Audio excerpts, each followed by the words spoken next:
जय हिंद दोस्तों। आप सभी का स्वागत है हमारे इस YouTube channel SSC infinity academy में।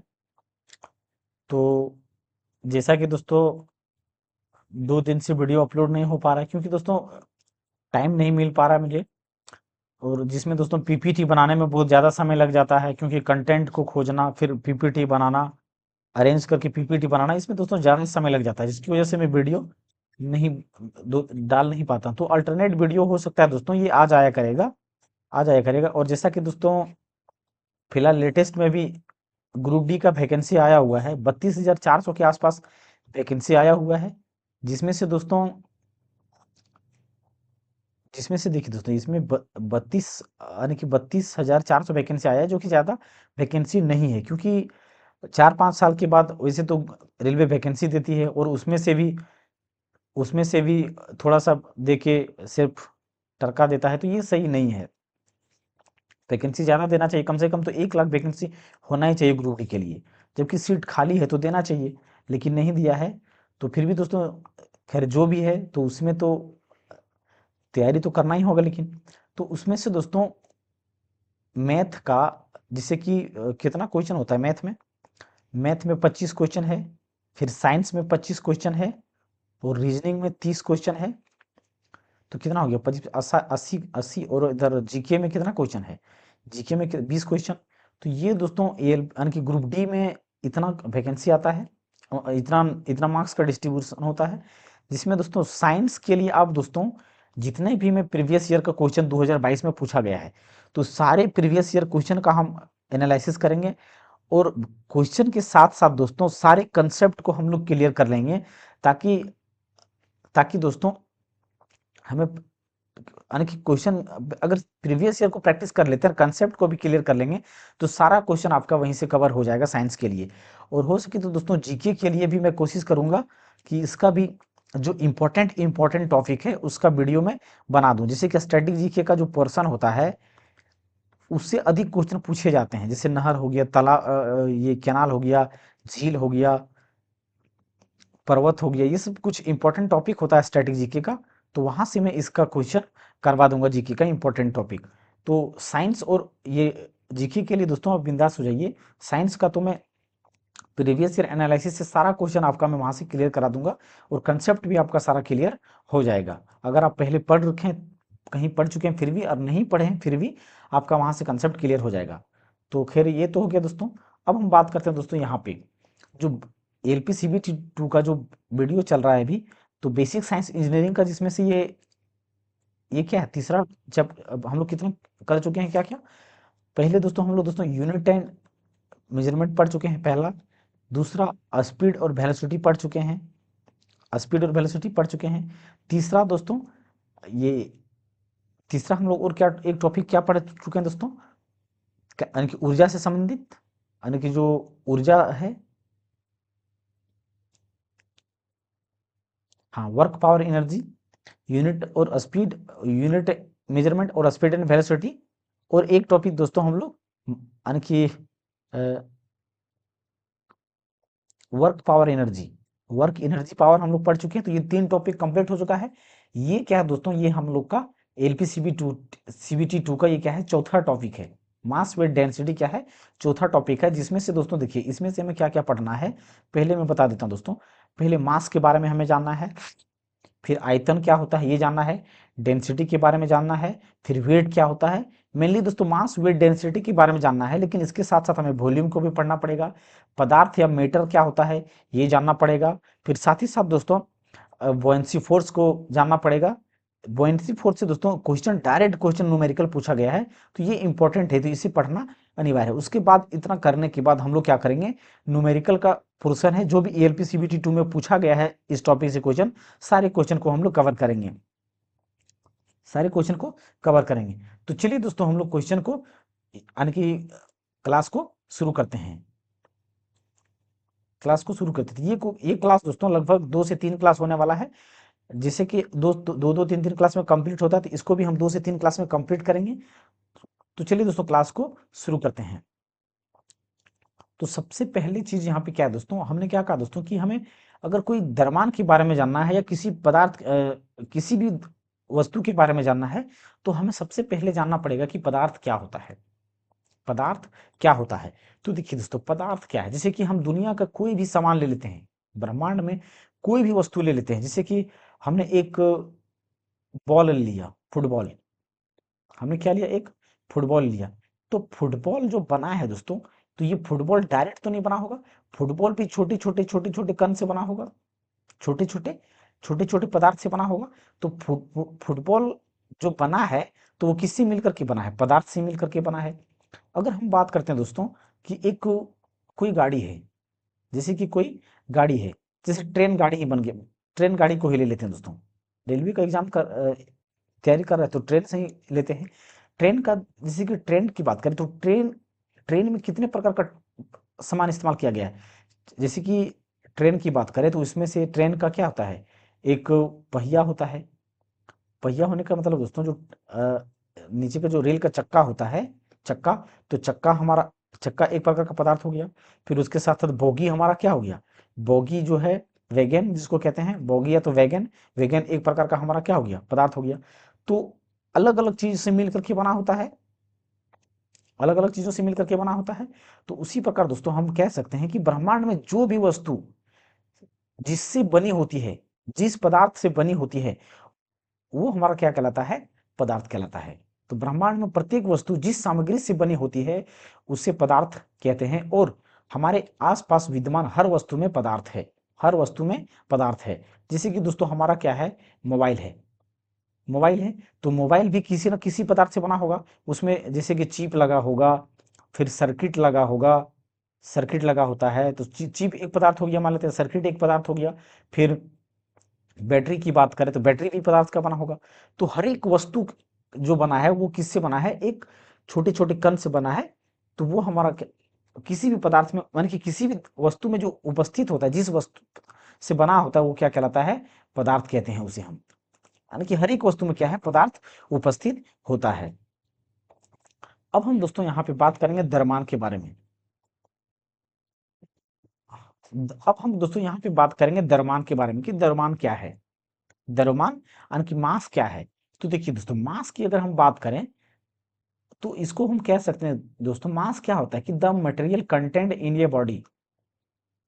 अगर इसे हम कहें तो content the material content in a body, यानी कि किसी भी बॉडी में जो मटेरियल होता है वो हमारा क्या होता है? द्रव्यमान होता है। यानी कि पदार्थ की मात्रा को माप है। जैसे कि हमने अभी बात किया दोस्तों फुटबॉल का, तो फुटबॉल को हम अगर वजन करेंगे तो उसका कुछ द्रव्यमान होगा।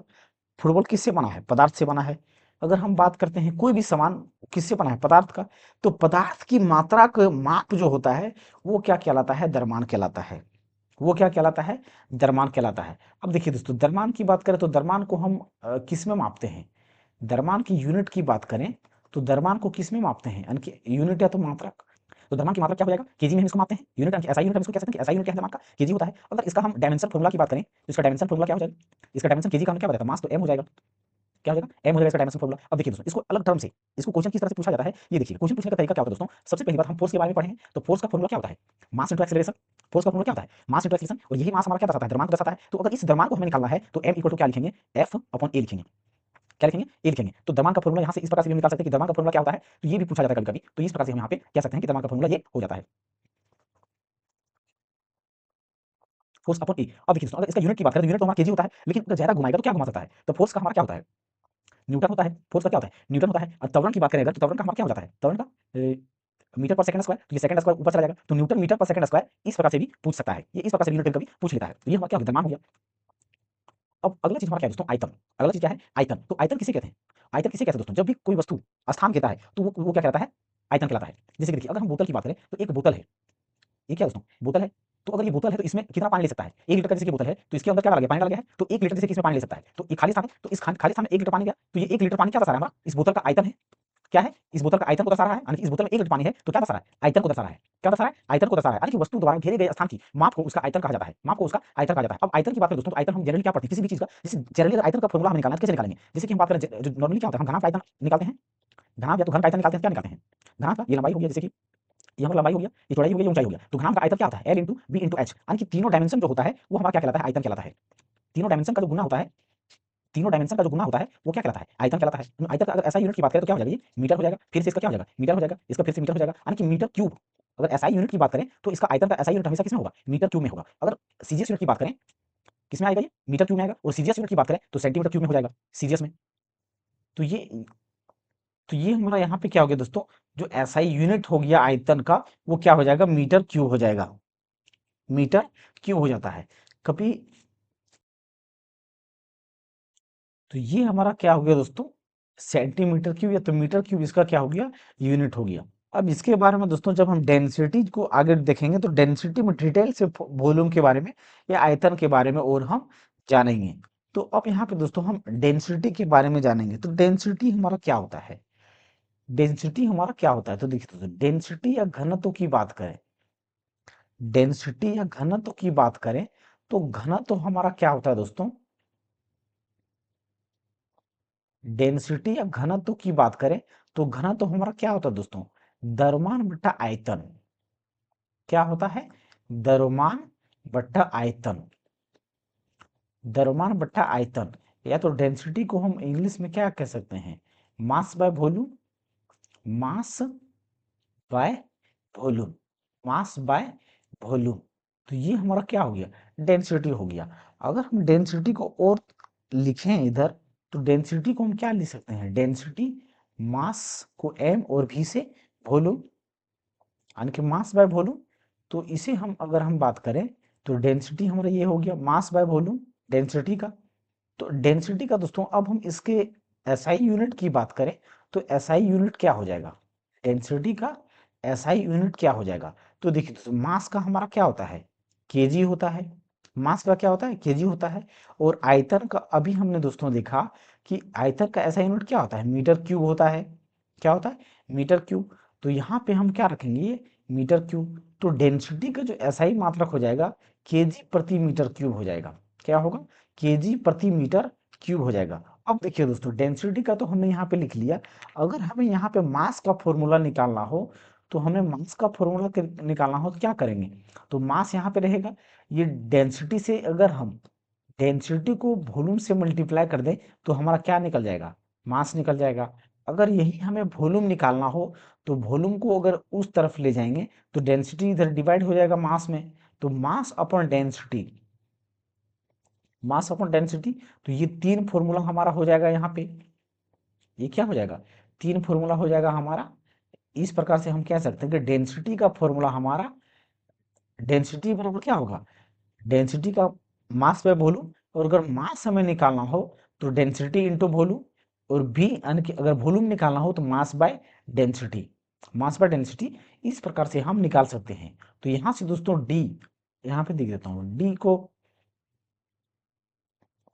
यहाँ पे दोस्तों इसे हम लिख देता हूँ। डी से हमारा क्या हो जाएगा, डेंसिटी हो जाएगा, डी से डेंसिटी। और भी से क्या हो जाएगा, वॉल्यूम हो जाएगा यानी कि आयतन, वॉल्यूम। और एम से क्या हो जाएगा, मास हो जाएगा, एम से क्या हो जाएगा, मास हो जाएगा। तो ये हमारा क्या हो गया दोस्तों, डेंसिटी हो गया। क्या हो गया, डेंसिटी हो गया। इसमें से दोस्तों हम एक दो क्वेश्चन करेंगे, उसके बाद देखेंगे कि कैसे क्या होता है। तो इसमें दोस्तों एक प्रैक्टिस क्वेश्चन हमने रखा है।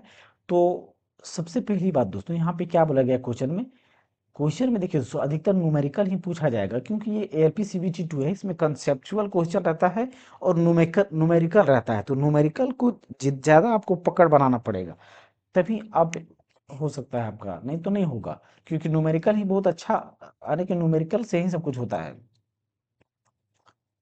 तो सबसे पहले दोस्तों हम यहाँ पे हम क्या निकालना, क्वेश्चन को पढ़ते हैं कि एक कमरे का माप इतना मीटर यानी कि 4 metre into 3 metre into 2 centimetre होता है। तो कमरे में हवा का घनत्व तो इतना है, तो कमरे में हवा का द्रव्यमान कितना होगा। तो सबसे पहली बात दोस्तों हम डाटा को लिखते हैं।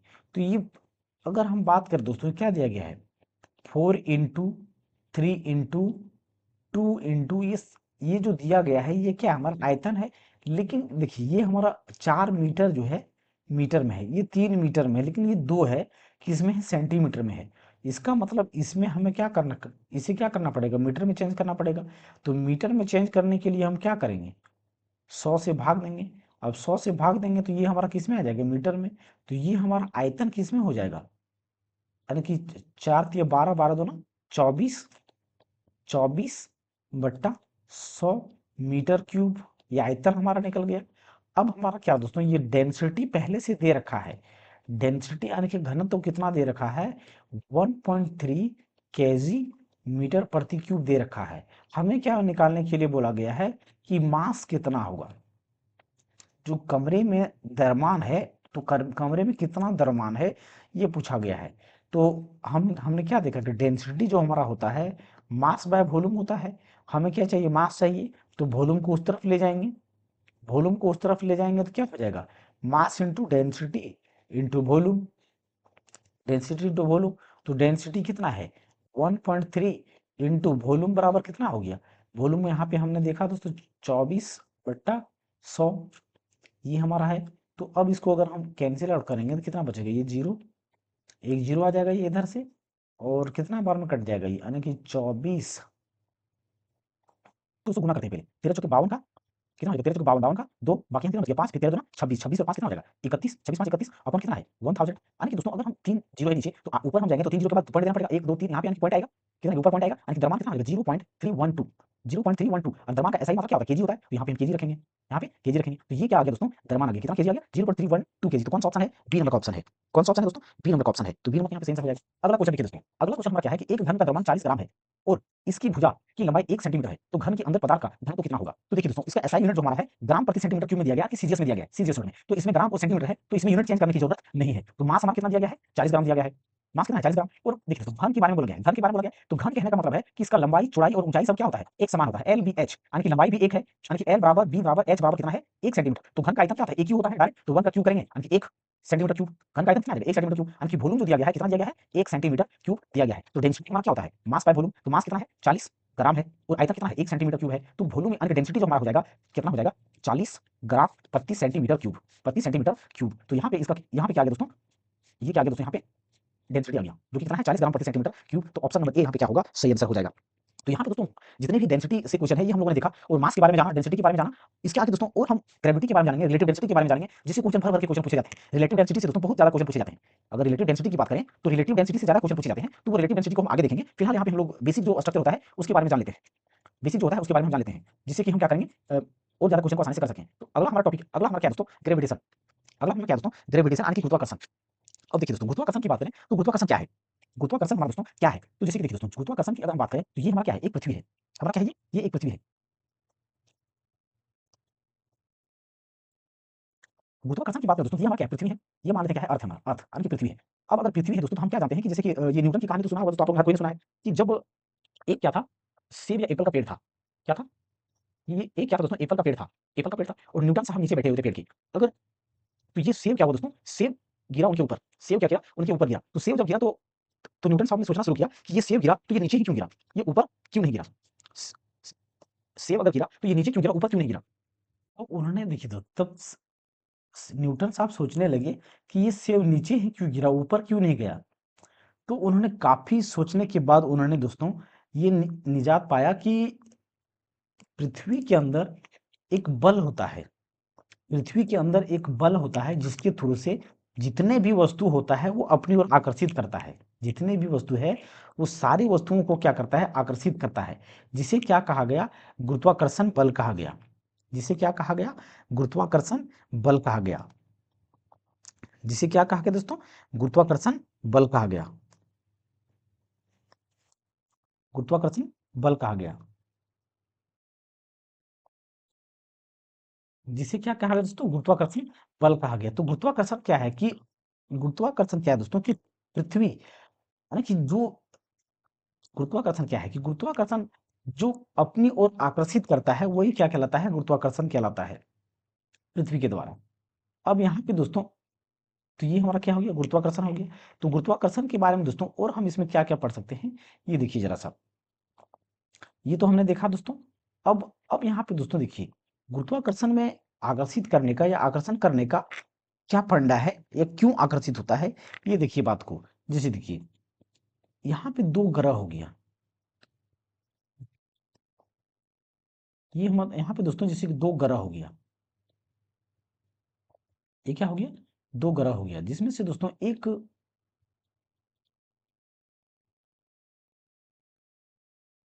ये दोनों दो ग्रह हो गए, जिसमें से देखिए एक क्या है दोस्तों, छोटा है, एक बड़ा है। एक क्या है, छोटा है और एक बड़ा है। और इनके बीच की दूरी की बात करें दोस्तों, तो इनके बीच की दूरी को हमेशा सेंटर से लिया जाता है। दूरी को हमेशा कहाँ से लेंगे, इसके मध्य से लेंगे। दूरी कहाँ से लेंगे, इसके मध्य से लेंगे। तो इसके बीच की दूरी कितना है, मान लेते हैं आर है।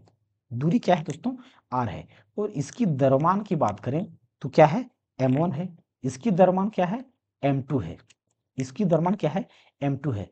तो जब ये दो वस्तु, कोई भी दो वस्तु जो होता है दोस्तों, अपने आप को क्या करता है, एक दूसरे से आकर्षित करते हैं। कोई भी वस्तु, ब्रह्मांड में जितनी भी वस्तुएं हैं, वो हर एक वस्तु एक दूसरे को क्या करता है, आकर्षित करते हैं।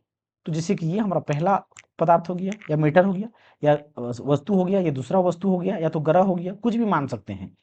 तो इनके बीच में जब ये आकर्षण करता है, तो इनके बीच कितना आकर्षण बल लगता है, इनके बीच में कितना आकर्षण बल लगता है, कितना आकर्षण बल लगता है। तो देखिए दोस्तों, इसका दोस्तों जो फॉर्मूला होता है वो क्या होता है, यानी कि एफ इज डायरेक्टली प्रोपोर्शनल, यानी कि फोर्स जो लगता है इन दोनों के द्रव्यमान के गुणनफल के समानुपाती होता है, यानी कि डायरेक्टली प्रोपोर्शनल होता है।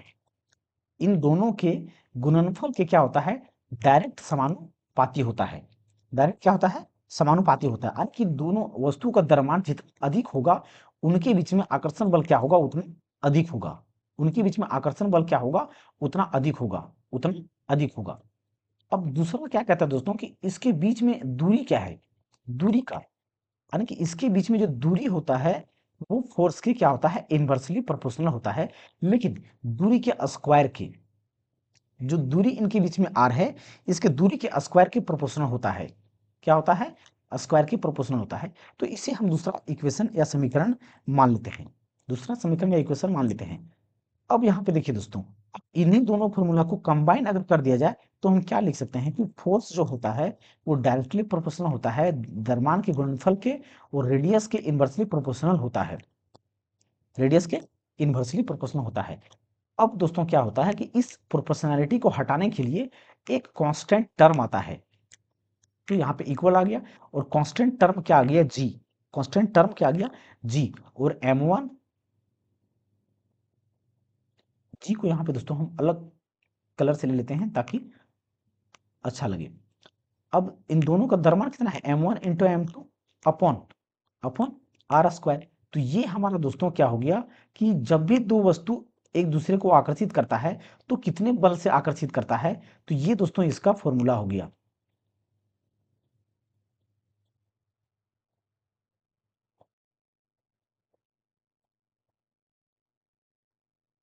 ये क्या हो गया दोस्तों, इनके बीच में आकर्षण बल जो लगता है फोर्स के समानु, यानी कि अब देखिए दोस्तों इसमें क्या हो गया, तो ये हमारा क्या है दोस्तों, इनके बीच में जो आकर्षण बल लगता है वो क्या लगता है, यानी कि द्रव्यमान के गुणनफल के समानुपाती होता है। और रेडियस, रेडियस यानी कि डिस्टेंस इन दोनों के बीच में है, उनके बीच में इनवर्सली प्रोपोर्शनल के बराबर फोर्स लगता है। अब देखिए दोस्तों, इसमें डिपेंड क्या क्या करता है, ये देखिएगा। अगर फोर्स अधिक होगा या कम होगा, किस पर डिपेंड करेगा, इन दोनों के द्रव्यमान पर डिपेंड करेगा। जैसे कि देखिए दोस्तों, अगर मान लेते हैं ये हमारा क्या है, पृथ्वी है, यानी कि अर्थ है। ये हमारा क्या है, पृथ्वी है, यानी कि अर्थ है। और ये हमारा क्या है, मून है, यानी कि चंद्रमा है। मून यानी कि चंद्रमा है। तो द्रव्यमान की बात करें दोस्तों, किसका द्रव्यमान अधिक है, यहाँ पे पृथ्वी का द्रव्यमान अधिक है। चंद्रमा की तुलना में पृथ्वी का द्रव्यमान क्या है, अधिक है। तो इसका द्रव्यमान पृथ्वी का अधिक है, तो ये क्या कर रहा है, अपनी ओर आकर्षित करता है, जिसकी वजह से चंद्रमा क्या करता है, पृथ्वी का परिक्रमा करता है। पृथ्वी का क्या करता है, परिक्रमा करता है। अब यहाँ पे देखिए दोस्तों, अब यहाँ पे ये क्या है, हमारा सन हो गया, यानी कि सूरज हो गया, सन हो गया। और दूसरा हमारा क्या हो गया दोस्तों, यहाँ पे दूसरा, यहाँ पे हमने क्या मान लिया, ये पृथ्वी है। दूसरा क्या है, पृथ्वी है। तो ये हमारा क्या हो गया, सन हो गया। ये हमारा क्या हो गया, अर्थ हो गया, यानी कि पृथ्वी हो गया। तो अगर इस केस में बात करें दोस्तों, तो किसका द्रव्यमान अधिक है, द्रव्यमान की बात करें तो यहाँ पे द्रव्यमान किसका अधिक है, सन का द्रव्यमान अधिक है। तो जब जिसका द्रव्यमान अधिक होता है, उसकी चारों ओर छोटे द्रव्यमान का जो होता है वस्तु, वो परिक्रमा करता है। जैसे पृथ्वी का द्रव्यमान यहाँ पे अधिक था, तो चंद्रमा पृथ्वी का परिक्रमा कर रहा था, यानी कि पृथ्वी क्या कर रहा है, आकर्षित कर रहा है इसको। उसी प्रकार सूर्य का द्रव्यमान क्या है, अधिक है। तो पृथ्वी क्या कर रहा है, परिक्रमा कर रहा है किसका, सूर्य का। उसी प्रकार जितने भी ग्रह है सबका द्रव्यमान क्या है, सूर्य की तुलना में कम है, जिसकी वजह से सूर्य का क्या करता है, सारे के सारे ग्रह उपग्रह परिक्रमा करते हैं, या तो क्षुद्र ग्रह जो भी हैं सारे के सारे क्या करते हैं, परिक्रमा करते हैं। तो ये हमारा यहाँ पे दोस्तों गुरुत्वाकर्षण का फोर्स निकल करके आया, जहां से पता चलता है कि कोई वस्तु एक दूसरे को आकर्षित करता है तो किस अनुपात से करते हैं, यानी कि द्रव्यमान अधिक होगा, जितना अधिक होगा द्रव्यमान उतना आकर्षण बल उसमें अधिक होगा। अगर डिस्टेंस घट जाएगा, अब देखिए दोस्तों दूरी की बात करें तो ये दूरी जितना बढ़ेगा, जैसे कि देखिए अगर ये फॉर्मूला को हम अगर और अच्छे तरीके से समझें तो ये कितना बल लगेगा, जैसे कि इसका द्रव्यमान मान लेते हैं कि 5 है और इसका द्रव्यमान कितना है, 2 kg है। उसे मानने के लिए दोस्तों, मानने के लिए मानने, और इनके बीच की दूरी की बात करें तो मान लेते हैं कि 2 है, कितना है, 2 है। तो यहाँ पे इसके बीच में बल कितना लगेगा, तो ये जी का कांस्टेंट टर्म है, जी क्या है, कांस्टेंट टर्म है, अभी बताता हूँ मैं जी के बारे में दोस्तों। तो जी एम बराबर कितना है, 5, और यहाँ पे m2 बराबर क्या है, 2, और इसके बीच में दूरी कितना है, इसके बीच में दूरी कितना है, 2। तो यहाँ पे 2 का स्क्वायर करेंगे यानी कि 4 हो जाएगा, 2 दूना 4 यानी कि 2 से 2 कट जाएगा, तो कितना होगा, यानी कि 2.5 फोर्स लगेगा, न्यूटन लगेगा। अगर यही दूरी की बात करें, हमने क्या किया, यहाँ पे बढ़ा दिया दूरी को, क्या किया हमने, 2 से क्या किया, 5 कर दिया, 2 से क्या किया हमने, 5 कर दिया। तो अब यहाँ पे फोर्स कितना लगेगा, यानी कि 5 गुना 2, और ये 5 का स्क्वायर जब करेंगे तो कितना हो जाएगा, 25, यानी कि 5 पचे 25, यानी कि 0.4 फोर्स लगेगा, 0.4 फोर्स लगेगा। यानी कि दूरी अगर बढ़ जाएगा तो इनके बीच आकर्षण बल क्या होगा, कम हो जाएगा, आकर्षण बल क्या होगा, कम हो जाएगा।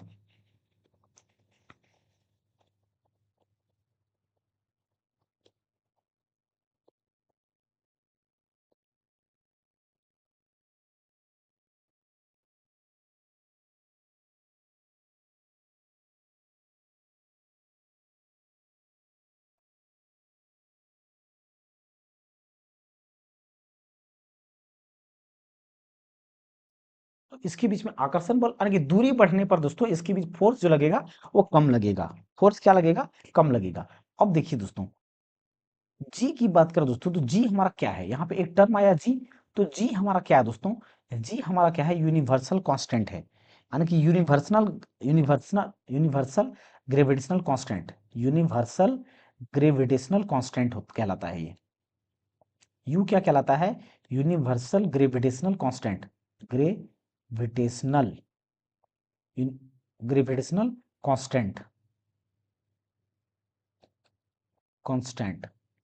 एक इसका इसका जी का क्या होता है दोस्तों, एक फिक्स्ड वैल्यू होता है, फिक्स्ड क्या होता है, वैल्यू होता है। देखिए दोस्तों अभी हमने जो ऊपर फॉर्मूला ड्राइव किया वो कौन सा फॉर्मूला था, F equal to G m1 m2 upon r का स्क्वायर, ये फॉर्मूला अभी हमने ड्राइव किया। तो इसी फॉर्मूला को दोस्तों गुरुत्वाकर्षण का सार्वत्रिक नियम कहा जाता है,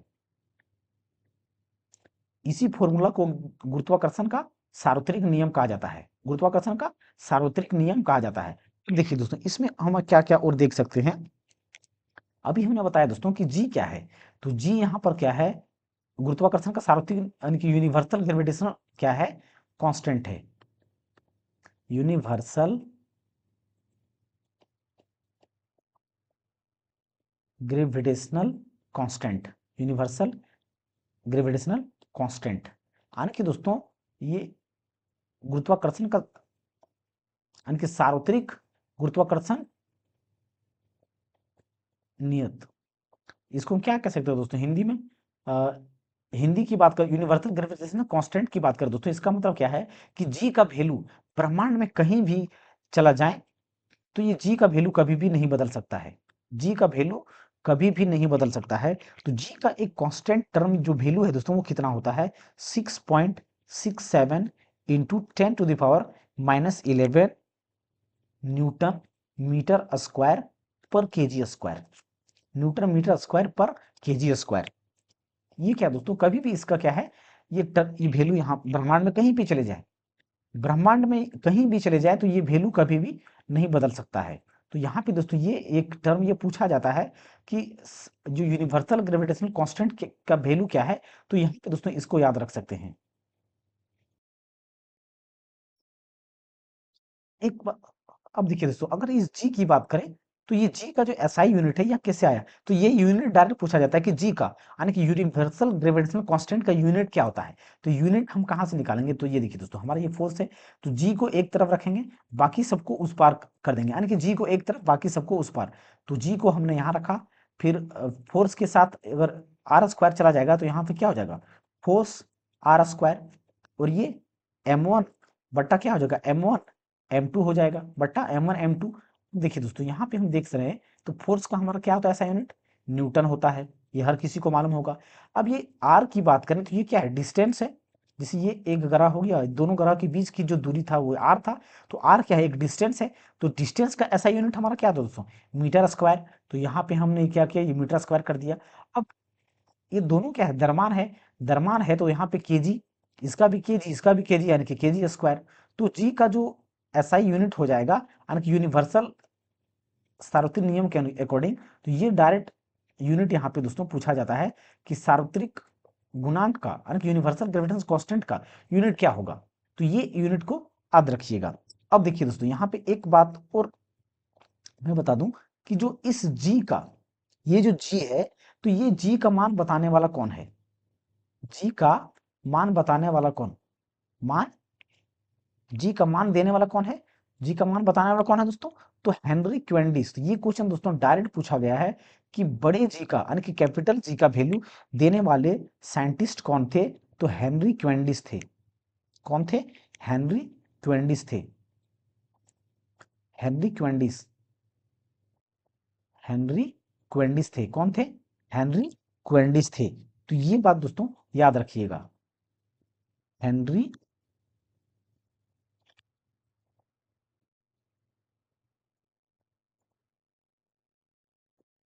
हेनरी क्वेंडिस किसने दिया था, तो ये कैपिटल जी का मान किसने दिया है, हेनरी क्वेंडिस ने दिया है। तो ये बात डायरेक्ट दोस्तों पूछा जाता है। अब दोस्तों आगे हम देखते हैं, आगे हमारा क्या है दोस्तों, आगे हमारा क्या दोस्तों, किसी पिंड का भार यानी कि weight of the a body, weight of a body, weight of ये क्या है दोस्तों, बॉडी है। अब देखिए दोस्तों, हम अगर हम बात करें तो फिर से यहाँ पे दोस्तों, फिर क्या करेंगे, हम यहाँ पे एक पृथ्वी सन को लेंगे, जैसे कि जैसे ये हमारा क्या हो गया, पृथ्वी हो गया,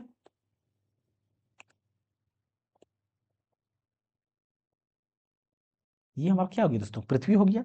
अब जब ये पृथ्वी है दोस्तों, तो पृथ्वी की बात करें तो ये पृथ्वी हमारे कोई भी वस्तु को क्या करता है, अपनी ओर आकर्षित करता है।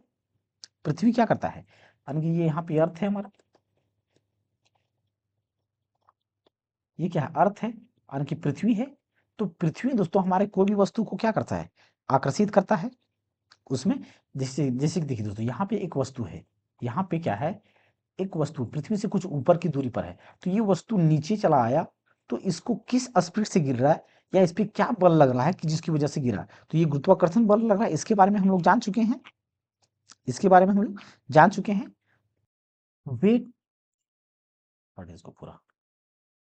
अब देखिए दोस्तों, यहाँ पे अगर हम बात करें दोस्तों, वेट ऑफ ए बॉडी यानी कि किसी पिंड का भार, भार क्या होता है, भार क्या होता है दोस्तों, देखिए हम क्या जानते हैं कि भार की वजह से, कि कोई मास है, तो मास हमने कह दिया कि ये 10 kg है, क्या है, 10 kg है। तो ये 10 kg है, तो ये तो हमारा द्रव्यमान हो गया, क्या ये भार है क्या, नहीं ये द्रव्यमान हो गया।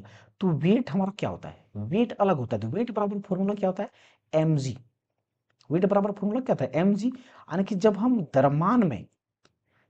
द्रव्यमान में जी से मल्टीप्लाई करते हैं, तो वो हमारा क्या कहलाता है, भार कहलाता है। तो जी का वैल्यू कितना है, तो जी का वैल्यू 9.8 मीटर पर सेकंड स्क्वायर है। अब यहाँ पे अगर भार निकालेंगे तो यहाँ पे 10, यानी कि 9.8 से मल्टीप्लाई करेंगे तो कितना, 98, 98। अब ये भार एक प्रकार का हमारा क्या है, बल है, तो ये हमारा न्यूटन, यानी कि 98 न्यूटन का क्या है, भार है। 10 kg द्रव्यमान है, इसका मतलब उसमें 98 न्यूटन का भार लग रहा है। तो ये भार हम कहाँ से डिसाइड कर पाए दोस्तों, ये जी के टर्म में, यानी कि जो गुरुत्वाकर्षण एक्सेलरेशन है या गुरुत्वीय त्वरण है 9.8, जिसकी मदद से हम भार का डिसीजन कर पाते हैं। तो ये जी दोस्तों आया कहाँ से, अगर ये जी 9.8 आया तो ये आया कहाँ से, तो हर एक ग्रह के लिए जी होगा, यानी कि गुरुत्वाकर्षण त्वरण होगा, पृथ्वी में अलग होगा, चंद्रमा पर अलग होता होगा, मंगल ग्रह पर अलग होगा, हर एक ग्रह पर क्या होगा, अलग अलग होगा। ये जी 9.8 क्या होगा, हर एक ग्रह पर अलग अलग होगा। तो ये आया किससे, ये हमारा दोस्तों आया कैसे, तो इसके बारे में हम लोग देखते हैं थोड़ा।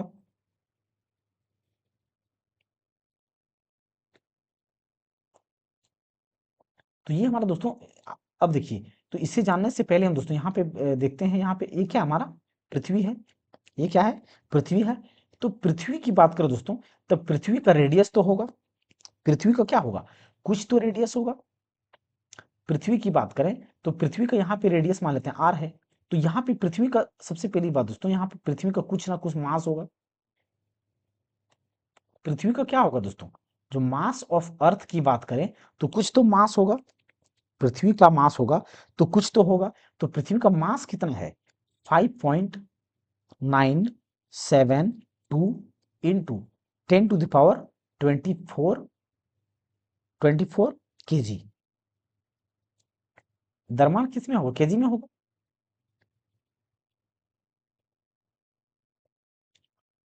24 केजी, तो द्रव्यमान किस में होगा, केजी में। अब अगर त्रिज्या की बात करें तो पृथ्वी की त्रिज्या कितना होता है, पृथ्वी की त्रिज्या कितना होता है। तो देखिए दोस्तों, अगर पृथ्वी की त्रिज्या की बात करें तो त्रिज्या कितना है, यानी कि 63-71 किलोमीटर आसपास है, लगभग कितना है, 63-71, यानी कि लगभग हम क्या मानते हैं इसको, 6400 के आसपास मान लेते हैं, 6400 किलोमीटर के आसपास। पृथ्वी की त्रिज्या कितना होता है, 6400 किलोमीटर के आसपास होता है। यहाँ पे एक क्या है, छोटा वस्तु है, ये क्या है, छोटा वस्तु है। तो वेट हम किसका निकालेंगे, इस वस्तु का निकालेंगे या इसका निकालेंगे। वस्तु तो हमें इस वस्तु का निकालना, वेट अगर निकालना हो तो हमें किसी भी वस्तु का अगर वेट निकालना है तो पृथ्वी का वेट हमें नहीं, हम नहीं निकालते हैं। हम वेट किसका निकालते हैं, जो वस्तु होता है उस वस्तु का वेट निकालते हैं। तो इसका द्रव्यमान कितना होगा, मान लेते हैं एम होगा, इसका द्रव्यमान कितना होगा, एम होगा, इसका द्रव्यमान एम होगा। तो यहाँ पे देखिए दोस्तों, हमने क्या पढ़ा कि इस जब ये एन है तो ये एक दूसरे को क्या करेगा, आकर्षित करेगा, एक दूसरे को क्या करेगा, आकर्षित करेगा। तो आकर्षित करेगा तो इसके बीच में डिस्टेंस कितना का है, अगर इसके बीच में डिस्टेंस की बात करें तो कितना डिस्टेंस है, आर डिस्टेंस है मान लेते हैं, इसके बीच में डिस्टेंस कितना है, आर का डिस्टेंस है, या जो भी डिस्टेंस होगा आर होगा, या तो ये वस्तु सटा ही होगा, तो तभी इसका डिस्टेंस हम क्या मानेंगे, आर मानेंगे। तो कुछ तो डिस्टेंस होगा इसके बीच में। तो हम दोस्तों फॉर्मूला को क्या पढ़ चुके हैं कि जो एफ होता है G m1 m2 are square की क्या होता है, यानी कि आर स्क्वायर के बराबर इसके बीच में आकर्षण बल लगता है। अब हमें यहाँ पे दोस्तों अगर वेट की बात करें, इस बॉडी का वेट कितना होगा, वेट mg लगेगा, क्या लगेगा, mg लगेगा, और इसी का हमें भार निकालना है। तो अब देखिए दोस्तों, अगर हम फोर्स की बात करें, बल की बात करें कि इसके बीच में आकर्षण बल कितना लग रहा है, तो ये आकर्षण बल क्या है, इस वेट यानी कि इसके, इस फोर्स के क्या है, बराबर लग रहा है, यानी कि जितना फोर्स लगेगा इस पर उतना ही के बराबर लग रहा है। तो यहाँ पे क्या होगा, ये mg होगा, mg होगा। अब mg यहाँ पे लगा दोस्तों, mg लग गया। अब mg लगा तो बच क्या गया, यहाँ पे g यहाँ पे हमारा होगा। और m1 अगर हम बात करें दोस्तों तो m1 m2 लेते हैं, m1 m2 लेते हैं, तो इसमें से एक का, एक तो हमारा इसका वेट हो गया, यानी कि ये क्या हो गया, अगर m की बात करें तो एक का द्रव्यमान इसका होगा, तो यहाँ पे एक m हो जाएगा, और एक द्रव्यमान किसका होगा, m पृथ्वी का होगा। तो यानी कि कैपिटल M इसको माने हैं तो कैपिटल M यहाँ पे पृथ्वी का होगा, और ये आर स्क्वायर इसके बीच में डिस्टेंस है, तो आर स्क्वायर डिस्टेंस हम मान लेते हैं, आर स्क्वायर डिस्टेंस मान लेते हैं। अब देखिए दोस्तों, अगर द्रव्यमान की बात करें तो ये m से m तो हमारा कट जाएगा, तो क्या बचेगा फॉर्मूला, g, तो ये Gm upon R square, Gm upon R square, ये हमारा क्या है, गुरुत्वाकर्षण का फॉर्मूला निकल करके आता है। जी, जो गुरुत्वाकर्षण का 9.8 फॉर्मूला निकल करके आता है, यहीं से निकल करके आता है। अब देखिए दोस्तों, अगर ये 9.8 हमारा आएगा कैसे, तो 8 पॉइंट आने का दोस्तों मैं तरीका बता देता हूँ, बाकी आप सॉल्व कर लीजिएगा, आ जाएगा उतना।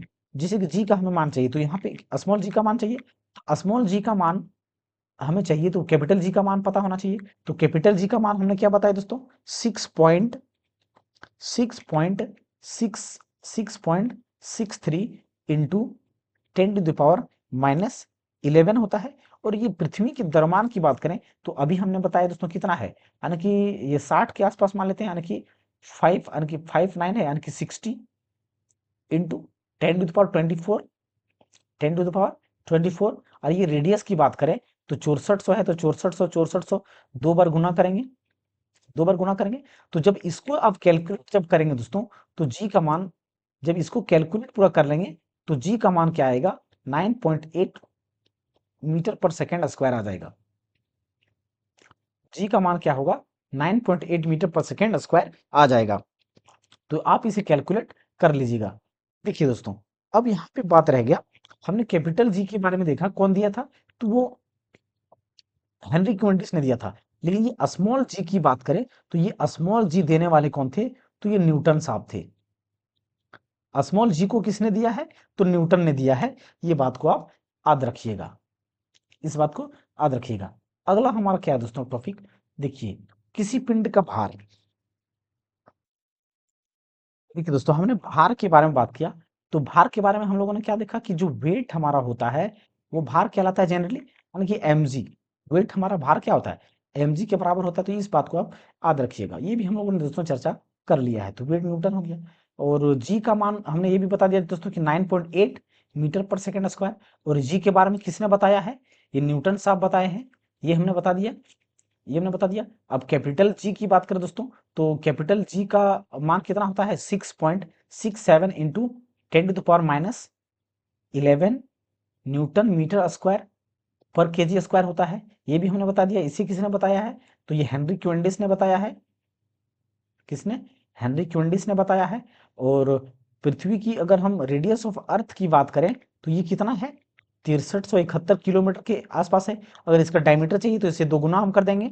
और मास ऑफ अर्थ की बात करें या पृथ्वी की द्रव्यमान की बात करें, तो पृथ्वी का द्रव्यमान कितना है दोस्तों, 5.92 into 10 to the power 24 KG के आसपास होता है। तो इस बात को भी हमने बता दिया। तो ये दोस्तों पिंड का भार से संबंधित कंसेप्ट था। अगला टर्म हमारा क्या है दोस्तों, अब चंद्रमा का भार। चंद्रमा का भार, तो चंद्रमा की भार की बात करें दोस्तों, चंद्रमा की भार की बात करें दोस्तों, तो ये देखिए दोस्तों, चंद्रमा की बात करें तो चंद्रमा का भार क्या था, चंद्रमा का गुरुत्वाकर्षण, चंद्रमा का गुरुत्वाकर्षण जो होता है वो पृथ्वी के गुरुत्वाकर्षण का 1/6 है। यानी कि इसलिए चंद्रमा पर वस,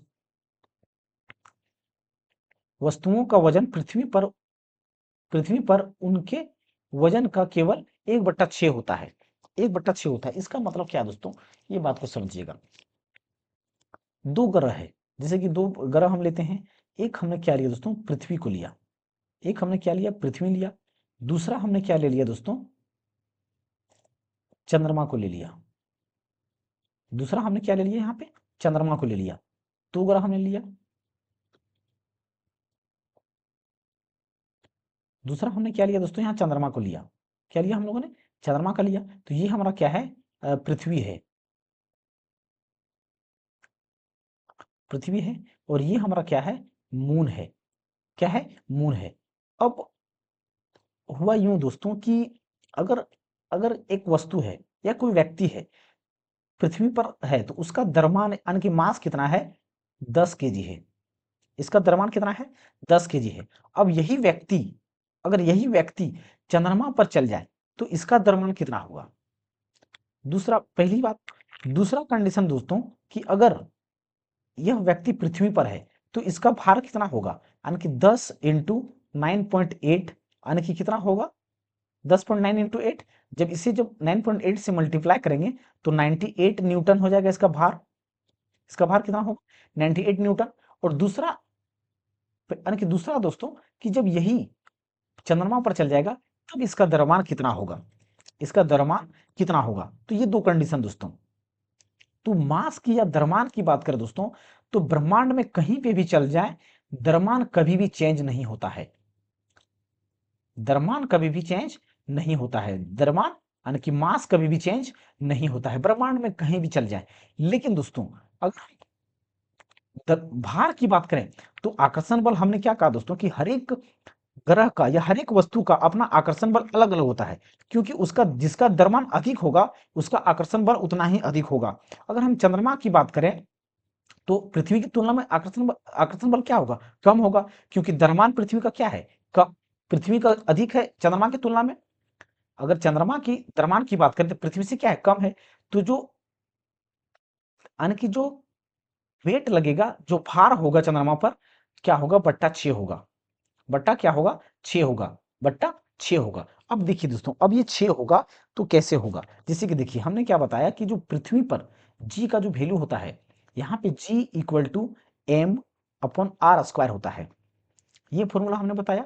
लेकिन यहाँ पे ये किसके लिए, यहाँ पे ये मास होगा, किसका मास होगा? पृथ्वी का मास होगा। किसका मास होगा? पृथ्वी का मास होगा। ये क्या होगा?